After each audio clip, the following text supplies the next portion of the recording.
It is so hard. I like a hard first-person shooter. Pisses me off. Halo, too easy. But it's not a punishing game, you know? Like, there are saves constantly, which lag.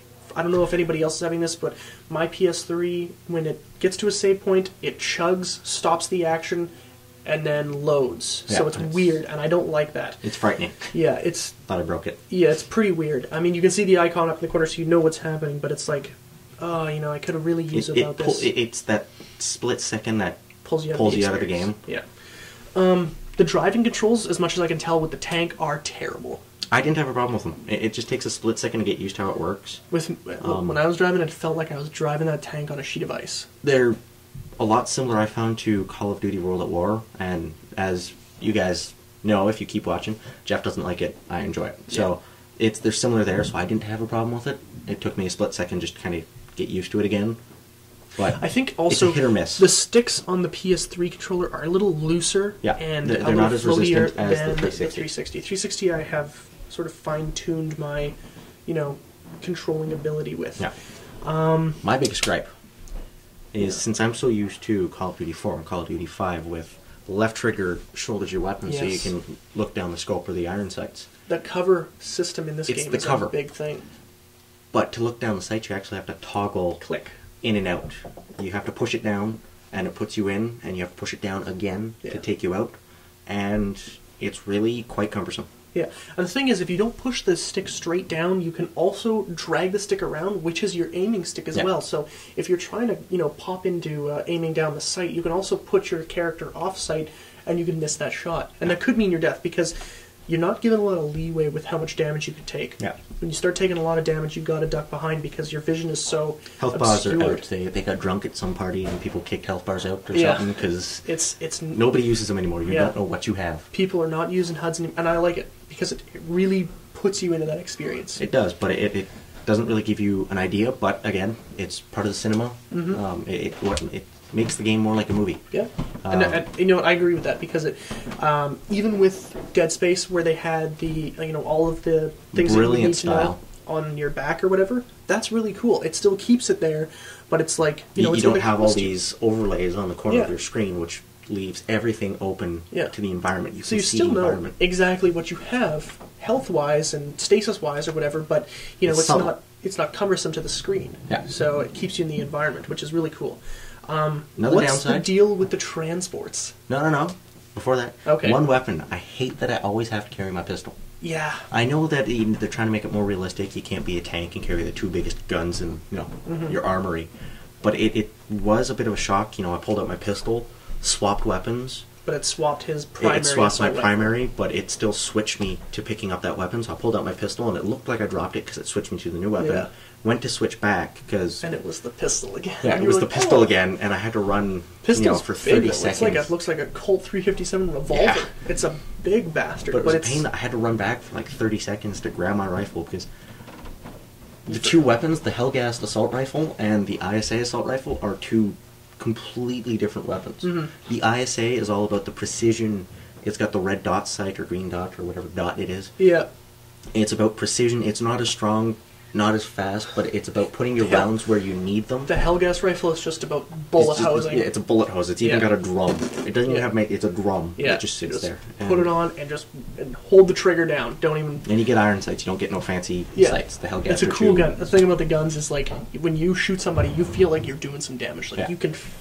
You don't feel the impact on They always recoil from getting shot. You get blood spraying out of it. You shoot them in the shoulder or the knee or something. You knock them off their stance. You throw their arm back or whatever. The enemy AI is really responsive to getting shot at and popping their helmets off. So much fun. It's that little pink, and then they're still gunning people down, and then you just pop them, and there's like blood everywhere. Yeah. That's wicked. Why does your character look like he's always crouching? What is the deal with that? He's so short compared to everybody. It's so stupid. Compared to walls or objects and stairs in the environment. It's a mindfuck. You think you're crouching. Yeah, he's like he's tall, but you go to one of your buddy who's working with you or whatever, and it's like you're all squatty. It's like what is that? It actually screws me up all the time. I don't like that. And again, probably too used to like Halo 3 where you tower over everybody. Where you're like, hey Jim, how's it going? Smack, Yeah, I'm not sure exactly what the deal with that is exactly. why it's like that. It's not too much of a drag. You get past it pretty quick. But I for did. the first one, I did. Though, every time I'm walking, I'm like, I see my buddy, and I'm like, why am I crouching? And I hit the crouch button, and I'm like... The first time he took control of his character, he's like, why am I crouching? I'm like, you're not. Like, that's the first thing you said about the game. Yeah. I was like, why am I crouching? And they have, like, the worst transports ever. It's just like a rickety old cart propelled by some rockets and a terrible pilot. Piece of plywood, a couple really pissy little handrails, and the pilot gets, like, the sweetest deal in the whole thing, because he's gotten encased in just sheer metal and glass. Yeah. You know, he's fine. He's having a it's funny because dandy old day, but everyone else is bouncing like it's a fucking roller coaster off the top of this thing. When you're first dropping down on the beach or whatever, the first cinematic, your character, I can't remember his name exactly. God damn it. Seth. He says to his buddy, he goes, "Hey, you should buckle up," but I don't see any buckles. Like, you're just holding on. Like, nah, I think that was a joke. Yeah, grip something or, well, you're dead. And every time you talk to someone who's riding on one of those things, every time they're like, "Hey, where are you going?" "I'm going over here." Yeah. It falls out of the sky. Yeah, they're just dead. Hit by a rocket, or like the second or third one gets hit by like lightning or some shit. Yeah, well, because there's these things called arc towers that shoot beams of lightning up to. It's like a sort of a defense system. An EMP kind of. Yeah, and it just knocks them out of the sky and ends up. Every time you talk to them, it's into the dirt, and you're just like, you should why really don't they stop shut up? talking. Yeah, don't talk to these guys. You have the kiss of death. It's terrible. Right. But bottom line, the game is Phenomenal. phenomenal. You got to pick it up if you have a PS3. If you don't pick it up anyway, who cares? Just keep the case on your shelf, drool over it, make love to it, do whatever you do. This is the game that PS3 fans were expecting, and you know what? I do not think they got ripped off one bit. This game lives up to a bunch of the hype. Not all of it, because, as we all know, when games get overhyped, it's really hard for the publishers. People overhype it, and it sells itself short. Yeah. But they didn't do that with this one too much. Nope. This game is phenomenal. It is the Halo 3... For the PS2? It's the Halo 3 of the PS3, but it is more, honestly. Yeah. It is far superior. Not in the multiplayer. I haven't played the multiplayer, but story-wise, it's great that you're not a tank. Yeah. Your presentation, You're human. You're a regular... Every other guy on the battlefield is the same as you. You're not some towering 7-foot behemoth in a couple tons of armor. Yeah, you're just a regular guy who's just, trying to win a war.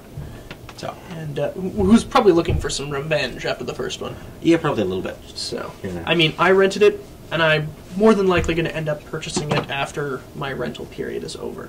So, Killzone 2, I'd say it's a good game. Definitely you gotta get it. It's worth the $60 for sure, and it's worth the rental price, bar none. Yes, it's totally worth the rental price.